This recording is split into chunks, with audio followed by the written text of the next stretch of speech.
লাখো কণ্ঠে নূর নবী ভাই, সব জনতার নূর নবী ভাই, তারুণ্যের নূর নবী ভাই, বৃদ্ধ যুবার নূর নবী ভাই, বেলকুচিতে নূর নবী ভাই, চৌহালিতে নূর নবী ভাই, নূর নবী ভাই। যদি নির্বাচিত হয়ে আমার এলাকার জনগণ যেন মামলার দিক থেকে, কোর্টে মামলা বলেন, থানায় মামলার দিক থেকে আমি জিরো আনার জন্য চেষ্টা করবো ইনশাল্লাহ। যে কোনো সমস্যা হতেই পারে, একসাথে ভাই ভাই থাকলে বা পাড়া প্রতিবেশী থাকলে একটু মন মালিন্য বা হতেই পারে, সেগুলি আমরা সামাজিকভাবে বসে আমরা একটু নিরসন করার জন্য চেষ্টা করব।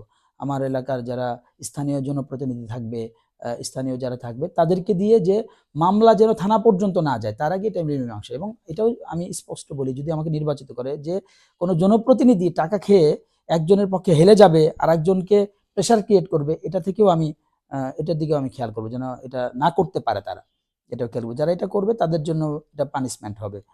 তো আমি চাচ্ছি যে একটা ন্যায় ভিত্তিক সমাজ হোক, একটা সততা ভিত্তিক সমাজ হোক, একটা আদর্শ ভিত্তিক সমাজ হোক, এটা আমি চাচ্ছি। যদি জনগণ নির্বাচিত করে তাহলে এগুলোর দিকে আমি খেয়াল করবো ইনশাল্লাহ।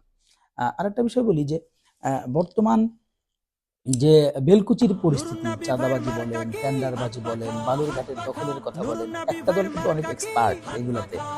তো আমরা যদি নির্বাচিত হই তাহলে আমি জনগণকে বলতে চাই, আপনারা নিরাপদে বাসায় ঘুমাতে পারবেন। আপনাকে কোনো পুলিশ আপনাকে ডিস্টার্ব করবে না ইনশাল্লাহ। সেই পরিস্থিতি আমি তৈরি করে দেব।